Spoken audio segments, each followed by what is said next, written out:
অর্থাৎ আমি যদি আপনাকে এটার পুরো সিকোয়েন্সিয়াল ব্যাখ্যাটা দেই, লাইক আপনি যদি কনক ভাই মানে মনে থাকে, যেটা হচ্ছে কোটালীপাড়ায় মুফতি হান্নানের উপর, মানে মুফতি হান্নান একটা বোমা হামলা করে, মানে করার একটা ইয়ে ছিল, তার উপরে মামলা ছিল, অর্থাৎ হাসনাত আব্দুল্লাহর সাবানের ফ্যাক্টরি, সেটাতে মুফতি হান্নান সাবান তৈরি করতেন এবং কোটালীপাড়াতে এরকম বোমা পুঁতে রাখা ছিল, মানে রাখা ছিল, যেটা মুফতি হান্নান রেডি রেখেছিলেন শেখ হাসিনাকে মারার উদ্দেশ্যে। এবং সেই জিনিসের পর গণভবন শেখ হাসিনা 1 টাকা দিয়ে লিখে নেন। ঠিক একইভাবে আমাদের এই কেসটা ছিল আপনার পুরো জিনিসটা যে শেখ পরিবারের উপরে হামলা হয়েছে এবং শেখ পরিবারের কেউই নিরাপদ না, শেখ পরিবারের আজীবনের নিরাপত্তা আইনটা পাশ করা, শেখ পরিবার আজীবন, তাদের নাতি নাতির নাতি সবাই আজীবন এসএসএফ বা জেড ক্যাটাগরির নিরাপত্তা পাবে। এবং আমাদের ঘটনাটা যখন মিডিয়াতে প্রচন্ড মাত্রায় প্রকাশ করা শুরু হলো, তখন আপনার সংসদে এই আইনটা পাশ করা হয়। তো ইট ওয়াজ, মানে দিস ওয়াজ দ্য ফ্যাক্ট যে আমাদের এই আইনটা এস্টাবলিশ, মানে এই কেসটা এস্টাবলিশ করার মূল কারণটা ছিল এটা ভাই।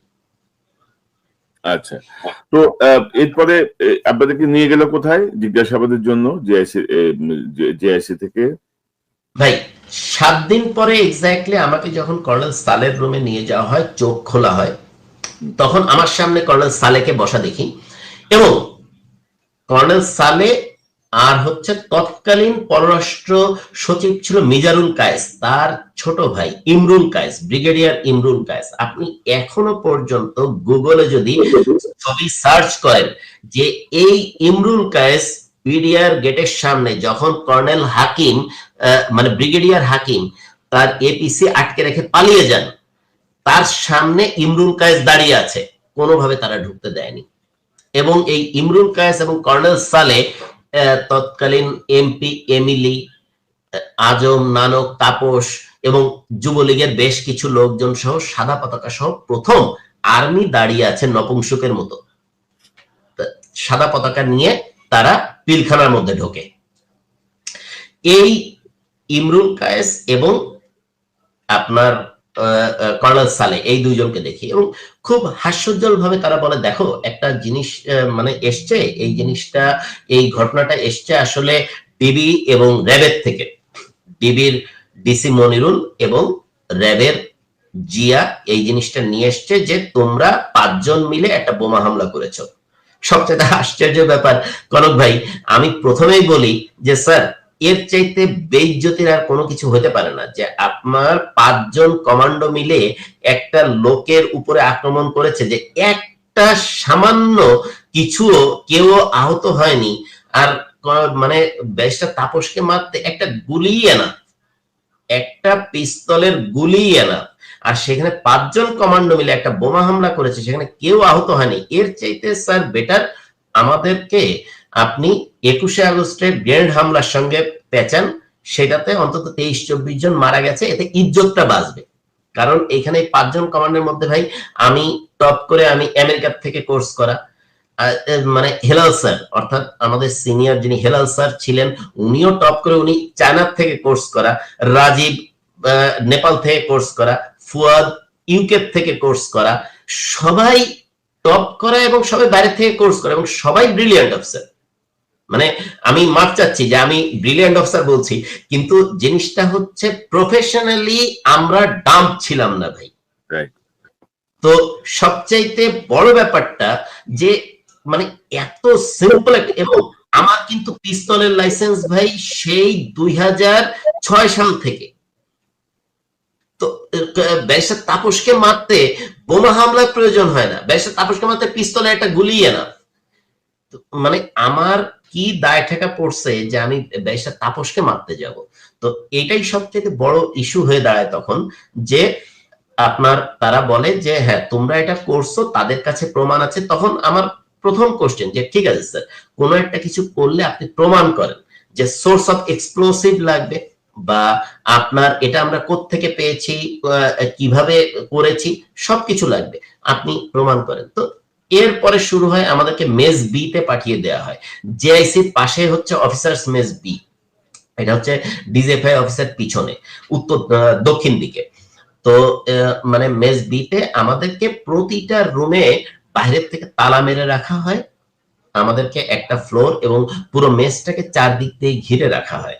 এবং তখন প্রথম আপনার ইমামুল হুদা, ব্রিগেডিয়ার ইমামুল হুদাকে তদন্তকারী মানে সভাপতি, তদন্তকারী অফিসারদের একটা কোড অফ ইনকোয়ারি গঠিত হয়, তার তদন্তকারী বোর্ডের সভাপতি নিয়োগ করা হয় এবং তিনি বলেন যে এরা এত ডেঞ্জারাস অফিসার যে কোনো সময় সবকিছু ভেঙে পালা যেতে পারে, তো এদেরকে খুব ইয়েতে সিকিউর অবস্থায় রাখতে এবং রুমে রুমে তালা মেরে রাখা হয়। কোনো প্রকার কোনো ফোন ছিল না, কোনো যোগাযোগের ইয়ে ছিল না, এবং সবচেয়ে বড় ব্যাপার হচ্ছে আমার পরিবারও জানে না।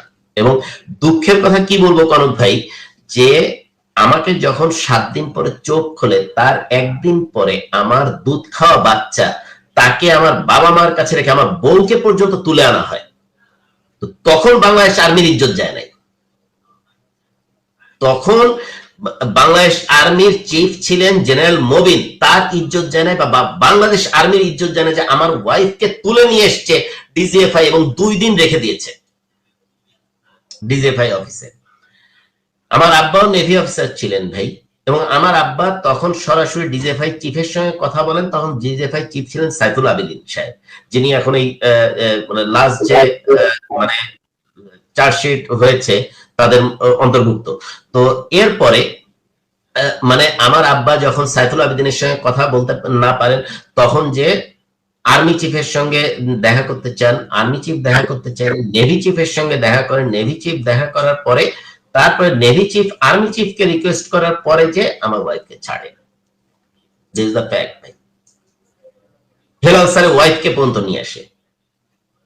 তো তখন আমাদের পরিবার সব শুদ্ধ নিয়ে আসে, কিন্তু তখন যে কোনো ইজ্জতের ব্যাপার ছিল না, বলা মাত্রই আমাদের সবাইকে এনে হাজির করে। আমার সারা বাংলাদেশে, আমি যেহেতু র্যাবে চাকরি করেছি ভাই, আমার সারা বাংলাদেশের সকল ব্যাংকের সকল অ্যাকাউন্ট চেক করে, আমার গাড়ি কে কিনে দিয়েছে, আমি কত টাকা দিয়েছি, আমার আব্বা কত টাকা দিয়ে, এভরিথিং।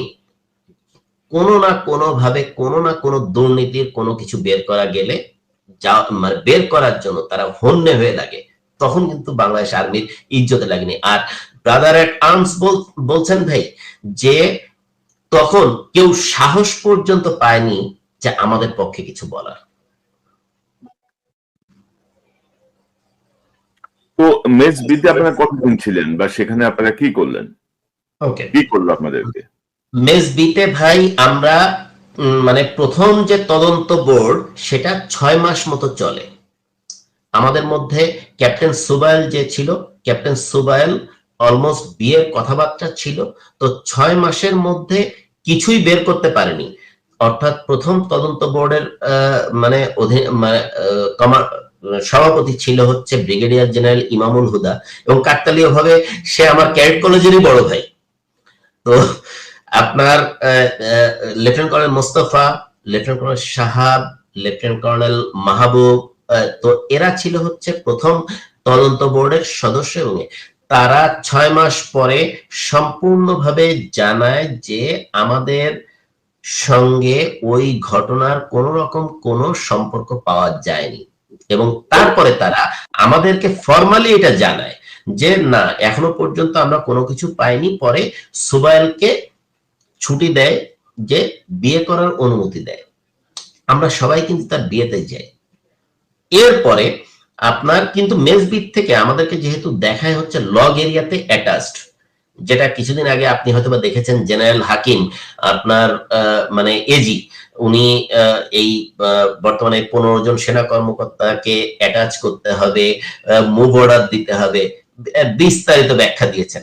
তো ওরকম আমাদেরকে অ্যাটাচ দেখায় লগ এরিয়াতে, লজিস্টিক এরিয়া যেটা, তো লগ এরিয়াতে অ্যাটাচ দেখিয়ে উনি আপনার আমাদেরকে ছুটি দেন, যে ঠিক আছে ছুটি দিয়ে আমরা সবাই কিন্তু আমাদের ফ্যামিলির সঙ্গে দেখা করি এক্স্যাক্টলি 7 মাস পরে।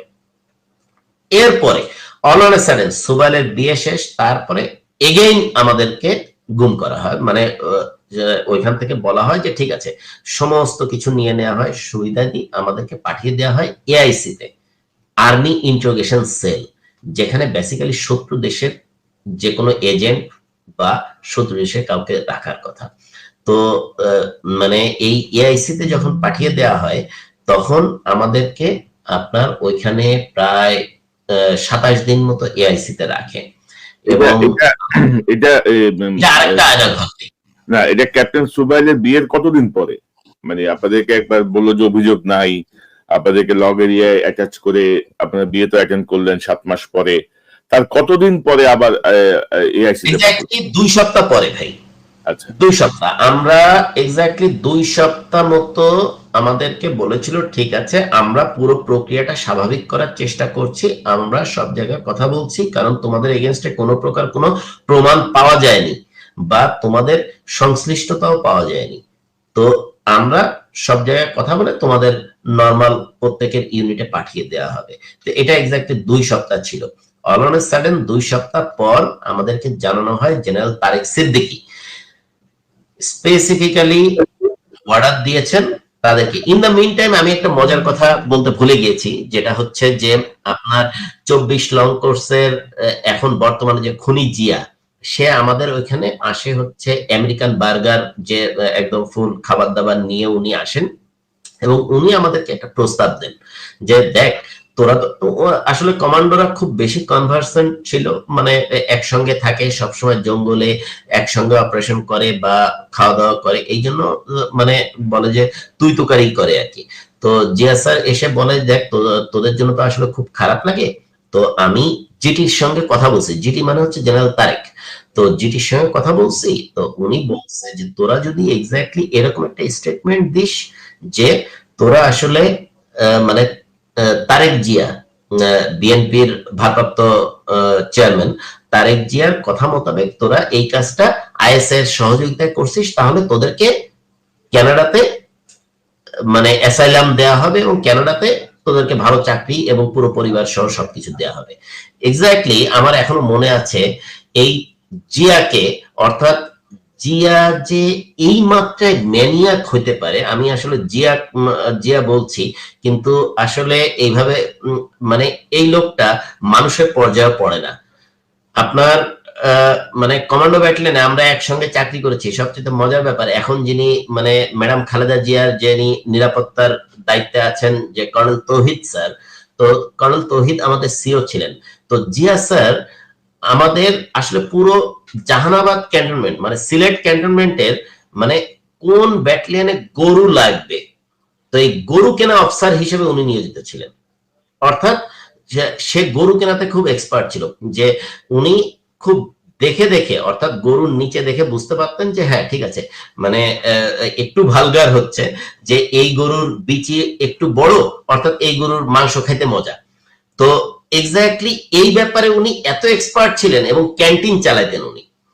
তো উনার দ্বারা পড়াশোনা বা উনার দ্বারা কোনো অপারেশন প্ল্যান করা বা উনার দ্বারা কোনো স্ট্র্যাটেজিক ব্যাপারগুলো বা আর্মির কোনো ব্যাপার উনার মাথার মধ্যে যেত না। উনাকে সবাই হাফ প্যান্ট বলেই ডাকতো, অর্থাৎ জিএল কমিশন মানে জিএল থেকে অর্থাৎ সৈনিক থেকে কমিশন প্রাপ্ত, এইভাবেই উনাকে ট্রিট করতো। বাট আল্লাহ পাক যাকে সম্মান দেন, উনি উনার মানে ইয়েটা মানে এই পিলখানা ঘটনার পরে র‍্যাব 2 থেকে উনি 41 জন বিডিআর এর সৈনিক জেনারেল তারেকের সঙ্গে যোগাযোগ করে উনি 41 জন বিডিআর এর সৈনিক যারা সরাসরি সাক্ষী দিয়েছে যে তাপস আজম নানক জড়িত, এই 41 জন বিডিআর এর সৈনিককে উনি নিজে খুন করেন এবং এটা সাক্ষী পর্যন্ত আছে। ঠিক আছে ভাই। তো এখন আপনার যখন জিয়া স্যার এই প্রস্তাবটা দেন তখন ওই আমেরিকান বার্গারের প্যাকেটটা পুরোপুরি তার মুখে ছুঁড়ে মারি। আমি ছিলাম, হেলাল স্যার ছিল, রাজীবও ছিল, তার মুখে ছুঁড়ে মারি যে আপনি আমাদের ভাইয়ের রক্তের উপরে আপনি বেইমানি করতে আসছেন, আপনার সঙ্গে কোনো প্রকার কোনো কথাই নেই। পরে উনি চলে যান এবং তারপরে আমাদেরকে এআইসি তে পাঠা দেওয়া হয়। অর্থাৎ এটা আরেকটা আয়নাঘর, মানে বাংলাদেশ তো আসলে অনেক প্রকার আপনার জেআইসি, টিএফআই, তারপরে এআইসি, এরপরেও আরো মানে ডিবির এখানে অনেক আয়নাঘর ছিল। এই আয়নাঘরের মধ্যে সবচাইতে আর্মি ইন্টারোগেশন সেলটা হচ্ছে সবচাইতে জঘন্যতম আয়নাঘর, যেটাতে আপনার টর্চারের মাত্রাটা অস্বাভাবিক মাত্রা থাকে। এবং আরো একটা মজার ব্যাপার, যে আমি যখন কমান্ডো কোর্স করি তখন জিয়াসারও আপনার এসডব্লিউ স্পেশাল ওয়ারফেয়ার উইং এ ছিলেন। সবচেয়ে মজার ব্যাপার হচ্ছে ওইখানে আমাকেও গ্যাগ করা হয়, অর্থাৎ পা হাত সবকিছু পিছনে বেঁধে দাড়ি পাল্লার মতো ঝুলায় রাখা হয়। তো এটা আসলে সাধারণত কমান্ডোতেই করে। তো এই আইডিয়াটা এআইসি পাওয়া মানে হচ্ছে এটা। এখানে আরো অনেকেই ছিলেন, আপনি হয়তোবা তাদের কারোর সঙ্গে কথাও বলেন। তো জিনিসটা হচ্ছে এর মধ্যে একজন মারাও গেছে। তো আলটিমেটলি সবচেয়ে বড় কষ্টের কারণটা হচ্ছে যে আমার এই সেনাবাহিনীর অফিসাররা যখন আমাকে এত নির্মম ভাবে অত্যাচার করতে পারে, ধরেন আমার লিগামেন্ট ছেঁড়া ছিল, আমার দুই পা দুই দিক থেকে ভেঙে দেয়। তো আমার পা এখন পার্মানেন্টলি ড্যামেজড, আমি নর্মালি ভাঁজ করে কোথাও বসতেই পারি না। তো এই এই কষ্টটা আসলে খুব কম ছিল। ধরেন তখন মানে একটাই খালি ফিল হইতো যে আমি আসলে কার জন্য কথা বললাম, আমি কার জন্য ফিল করলাম। এই কষ্টটাই সবচেয়ে বড় কষ্ট ছিল। তো এটা আসলে মানে বলার অপেক্ষা রাখে না। এর আগে আমরা মানে আমি দেখেছি যে অস্ত্র হারিয়েছে, তাকে এআইসি তে নিয়ে গেছে। অ্যামুনিশন হারিয়েছে, হাজার হাজার রাউন্ড অ্যামুনিশন হারিয়েছে, তাকে এআইসি তে নিয়ে গেছে। তারপরে আপনার কোন সন্ত্রাসী সংগঠনের সঙ্গে, ইন্টারন্যাশনাল সংগঠন, সন্ত্রাসী সংগঠন তাদের সঙ্গে মানে যোগাযোগ আছে, তাকে এআইসি তে নিয়ে গেছে। কিন্তু কোনো দিনও আজ পর্যন্ত এটা দেখিনি যে আসলে নিজেদের ব্রাদার এট আর্মস এর জন্য কথা বলার কারণে কাউকে এআইসি তে নিয়ে গেছে।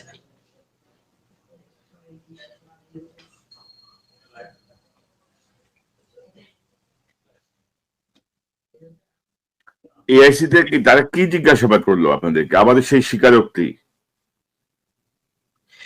এআইসি তে সবচেয়ে বড় জিনিসটা ছিল হচ্ছে ভাই, আমাদেরকে শুধুমাত্র সাদা কাগজে আঙ্গুলে টিপসই দেয়া, এবং সমস্ত নির্যাতনই ছিল হচ্ছে পরিবার কেন্দ্রিক।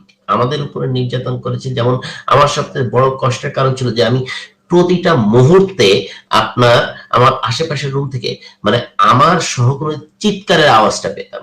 এর চেয়ে বড় কষ্টের কারণ আর হতে পারে না। তাদের মেইন এটাই ছিল হচ্ছে, ঠিক আছে তোমাদেরকে এটা বলতে হবে যে তোমরা এটা করছো, অরেলস তোমরা কোনোভাবে এখান থেকে জীবিত ফেরত যেতে পারবে না। এখন বলার তো কোনো স্কোপই নেই যে কিভাবে বলবো, অন্তত গল্পটা তো জানতে হবে যে না ঠিক আছে এইভাবে বলি, এইভাবে বললে পার পেয়ে যাব। কিন্তু গল্পটা যদি জানতাম তাও বলতে পারতাম। গল্প বলারও কোনো স্কোপ ছিল না। শুধুমাত্র হ্যাঁ ঠিক আছে আমি আপনার তাদের কাছে, তারা আমাকে দোষী সাব্যস্ত করতে চায়, অন্তত আমার পরিবার পরিজন সেফ থাকবে, কি করতে হবে আমাকে।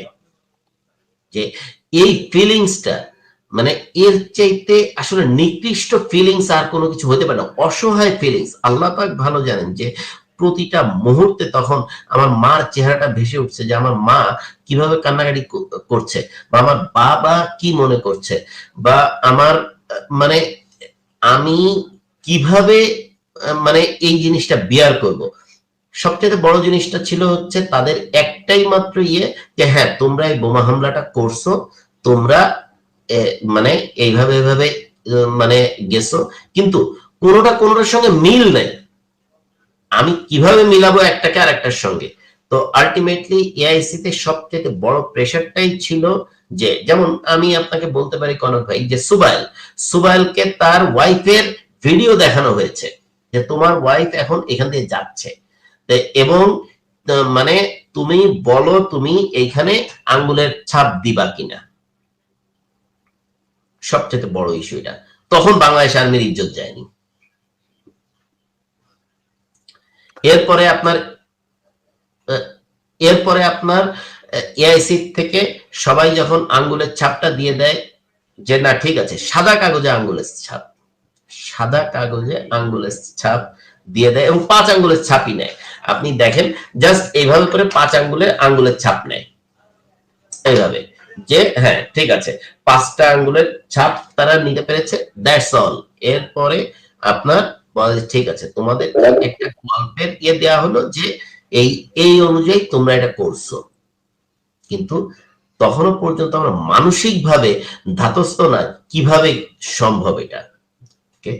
27 দিন পরে আমাদেরকে আনা হয় হচ্ছে আর্মি হেডকোয়ার্টারের পাশে একটা পরিত্যক্ত, একদমই পরিত্যক্ত একটা বিল্ডিং আছে, সেই বিল্ডিং এ ঠিক একইভাবে প্রতিটা রুমে তালা মারা এবং চারিদিক দিয়ে ঘিরে রাখা হয়। এখানে যখন নিয়ে আসা হয় তারপরের দিন দেখলাম যে আবার একটা কোড অফ ইনকোয়ারি বসছে এবং সেটারও সভাপতি হচ্ছে এই কুলাঙ্গার ব্রিগেডিয়ার ইমামুল হুদা। এবং সে তখন বলে ওকে জেন্টলম্যান, আমি এক্সট্রিমলি সরি যে আসলে প্রথম কোড অফ ইনকোয়ারিটা মানে কোনোভাবেই আর্মির বা মানে টপ মানে তার বক্তব্যটা ছিল যে টপ লেভেলের পছন্দ হয়নি, জাস্ট তার বক্তব্য ছিল টপ লেভেলের পছন্দ হয়নি। তো এখন আবার নতুন করে শুরু হচ্ছে, তোমরা এআইসি তে যে বক্তব্য বা তোমরা যে কাগজে মানে সাইন দিয়েছো বা হাতের সিলমোহর দিয়েছো, তো এটা আমাদের কাছে আছে, এই অনুযায়ী তোমাদেরকে আবার নতুন ভাবে কোড অফ ইনকোয়ারি শুরু করা হবে। তখন এক্স্যাক্টলি মানে ইমামুল হুদাকে বলি যে স্যার আপনি যে প্রমোশনের জন্য এই কাজটা করছেন মনে রাখবেন স্যার, এটা আল্লাহর মারে কিন্তু কোনো আওয়াজ নাই। আপনি এমনও হইতে পারে আপনি হয়তোবা কোনো প্রমোশনই আর পাচ্ছেন না, আল্লাহ পাক ভালো জানেন, এটা হয়তোবা কোনো একটা মানে ইমোশন থেকে হয়তোবা বলেছিলাম, কিন্তু ঠিকই সে এই ব্রিগেডিয়ার অবস্থাতেই রিটায়ারমেন্টে গিয়েছে রাজুকে প্রিন্সিপাল থেকে। তো আলটিমেটলি আমরা যখন আপনার ওইখানে সেকেন্ড কোর্ট অফ ইনকোয়ারি হয় এবং তার 2 দিনের দিন ওইখানে নতুন একজন অফিসার যুক্ত করা হয়, lieutenant colonel Mahmud most probably, উনি তখন বলেন যে তোমাদেরকে কোর্ট মার্শাল করা হবে, যেটা হচ্ছে ক্যামেরা কোর্ট মার্শাল। তো আমরা তখন বলি ঠিক আছে কোনো অসুবিধা নেই, আমাদেরকে কোর্ট মার্শাল করবেন, তা আমাদের ফ্রেন্ড অফ দ্য অ্যাকিউজড, তারপরে আমাদের মানে যে ঠিক আছে উইটনেস বা আইনগত সাপোর্টের সমস্ত উনি বলেন সরাসরি ডিনাই করে বলেন যে তোমাদেরটা হচ্ছে বাংলাদেশের সেকেন্ড ক্যামেরা কোর্ট মার্শাল, যেটা কর্নেল তাহিরের একবার হয়েছিল, এবং তোমাদেরটা সেকেন্ড ক্যামেরা কোর্ট মার্শাল যেখানে কেউই থাকবে না, শুধুমাত্র তোমাদেরকে রায় পড়ে শোনানো হবে। That's all. এবং তারপরে মানে সবচেয়ে মজার ব্যাপার ভাই, কোর্ট মার্শালটা চোখে পর্যন্ত দেখিনি, কোর্ট মার্শাল যে হয়েছে কোর্ট মার্শালটা চোখে পর্যন্ত দেখিনি। একটা কোর্ট মার্শাল সাজানো হয়েছে, আমাদেরকে সেখানে নিয়ে যাওয়া হয়েছে, যে ওইখানে দাঁড়ানো কোর্ট মার্শালের সভাপতি কে বা সদস্য কারা কিছুই জানি না, কোনো কিছু জিজ্ঞাসা করা হয় নাই, স্ট্রেট ওয়ে আবার আনা হয়েছে। এবং মানে আমাদেরকে ঠিক তার 5 দিন কি 6 দিন পরে প্রথমে শুনেছি যে আমাদেরকে বাধ্যতামূলক অবসর দেওয়া হবে। তো তবুও খুশি, ঠিক আছে এই যন্ত্রণা থেকে, এই বাংলাদেশ সেনাবাহিনী থেকে তো মুক্তি তো পাচ্ছি, এই মানে বিভীষিকাময় জীবন থেকে তো মুক্তি পাচ্ছি। তো ঠিক আছে বাধ্যতামূলক অবসর। অল অফ আ সাডেন আমাদের কাছে একটা কাগজ এবং 5টা গাড়ি আসে, 5টা জিপ, 5টা জিপের মধ্যে আমাদের 5 জনকে 5 গাড়িতে উঠানোর পরে আমাদেরকে বলা হয় তোমাদেরকে 5 বছরের জেল দেওয়া হয়েছে এবং সেন্ট্রাল জেলে দিয়ে আসা হয়। তারপরে তো পুরো 2014 এপ্রিল পর্যন্ত আমরা জেলেই ছিলাম ভাই। এই জেলই শেষ না ভাই, অর্থাৎ 2024-এর 5ই অগাস্ট হচ্ছে আপনার দেশ স্বাধীন হয়েছে, 2024-এর 8ই অগাস্ট পর্যন্ত আমার জন্যই একজন এসবির ইন্সপেক্টর কাফরুল থানাতে, আমার বাসা মিরপুরে, কাফরুল থানাতে পোস্টেড, যে শুধু আমি কোথায় যাই, বিএনপি বা জামাতের কোন নেতার সঙ্গে কথা হয় কিনা, দেশের বাইরে যাচ্ছি, শুধু এটার জন্যই পোস্টেড। দ্যাটস অল ভাই। মানে আপনাদের এই জাজমেন্টটা হলো নভেম্বরের 2010-এর দিকে? জাজমেন্ট হয়েছে হচ্ছে ভাই নভেম্বরের 4 তারিখ 2010। জি। এবং এরপর থেকে আপনারা 5 বছর জেলে কাটালেন। 5 বছর জেলে কাটিয়েছি ভাই।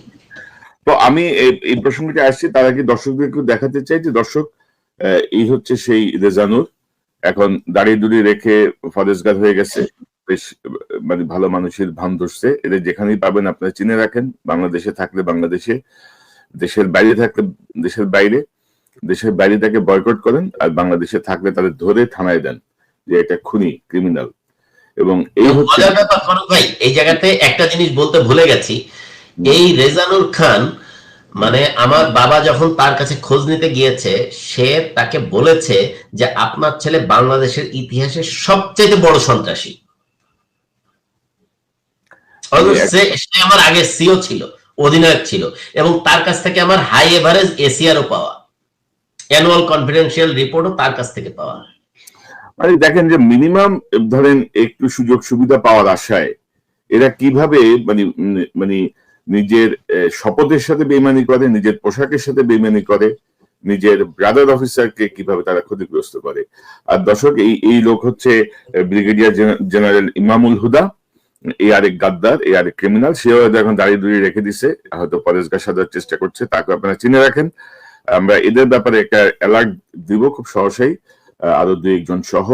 এবং আপনাদের এই ঘটনার পরে ধরেন আপনারা জেল থেকে বের হয়ে আসলেন, তারপরে ধরেন আরো তো প্রায় প্রায় কত 9-10 বছর তো পার হয়ে গেল, এবং হাসিনা পরবর্তীও 1 বছর 15 মাস চলছে।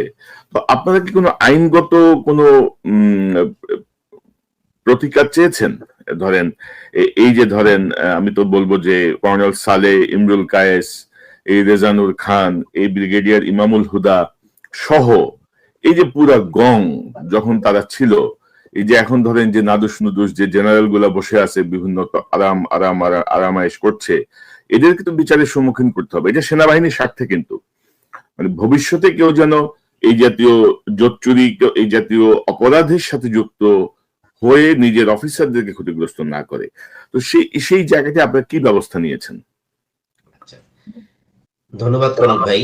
এই জায়গাটাতে সবচেয়ে বড় যে ব্যাপারটা ভাই, অর্থাৎ Bangladesh army act, Bangladesh army act অনুযায়ী আপনার এখানে কোর্ট মার্শালেরটা কোন জায়গায় আপনার রিভিউ এর জন্য বা কোন কোর্টে আপনার রিড করার জন্য, মানে হাইকোর্ট বা সুপ্রিম কোর্টে মানে রিড করার জন্য কোর্ট মার্শালের কোন রায়কে রিড বা রিভিউ করা যায় না। এই জিনিসটাই হচ্ছে সবচেয়ে বড় বাধা। বাংলাদেশ আর্মি অ্যাক্ট হচ্ছে পুরোপুরি আপনার ব্রিটিশ আর্মি অ্যাক্ট অনুযায়ী চলে, ফুল ডুপ্লিকেট কপি ছিল। আপনার ব্রিটিশরা, ইন্ডিয়া বা পাকিস্তান সবাই তারা চেঞ্জ করেছে, সবাই চেঞ্জ করেছে। যে প্রতিটা, যেমন আপনি যদি কনক ভাই আপনার যে ইয়েটা আমাদের বাংলাদেশের সংবিধানের 45 অনুচ্ছেদ মোতাবেক আপনি দেখেন যে প্রতিটা নাগরিকের সুবিচার পাওয়ার অধিকার আছে। আপনার যে কোনো, যেমন সদ্য সম্পর্কিত কোন শৃঙ্খলামূলক আইনের যে কোনো বিধান উক্ত সদস্যের যথাযথ কর্তব্য পালন বা উক্ত বাহিনীতে শৃঙ্খলা রক্ষা নিশ্চিত করিবার উদ্দেশ্যে প্রণীত বিধানগুলি অনুরূপ বিধানের ক্ষেত্রে এই ভাগের কোনো কিছুই প্রযোজ্য হইবে না। দ্যাট মিনস আপনার বাংলাদেশ সংবিধানের 7, 26 এবং 27 এই অনুযায়ী আমি বাংলাদেশের একজন সৈনিক, আমি আবার বাংলাদেশের একজন নাগরিকও, কিন্তু আমার স্ববাহিনীর কোন বিচারকে মানে আমি উচ্চ আদালতে নিতে পারছি না। কিন্তু আবার বাংলাদেশ সংবিধানের 34 অনুচ্ছেদ মোতাবেক বলছে প্রতিটা নাগরিক সম অধিকার পাবে। আবার মানে সুবিচারের জন্য তারা আবেদনও করতে পারবে। অর্থাৎ 34 অনুচ্ছেদ আর 45 অনুচ্ছেদ সাংঘর্ষিক।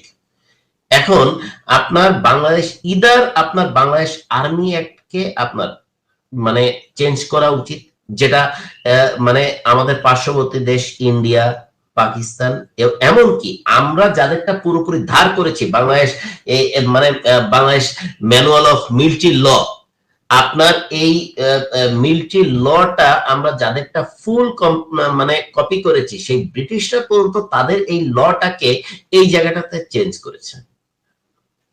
কিন্তু আমরা এখনো পর্যন্ত চেঞ্জ করিনি। না কিন্তু জি ভাই। না কিন্তু আপনারা ধরেন আপনারা 5 জন মিলে অন্তত হাইকোর্টে একটা রিট করা উচিত, প্রতিকার চেয়ে, ডাইরেকশন চেয়ে, যে আমাদেরকে তোমরা ডিরেকশন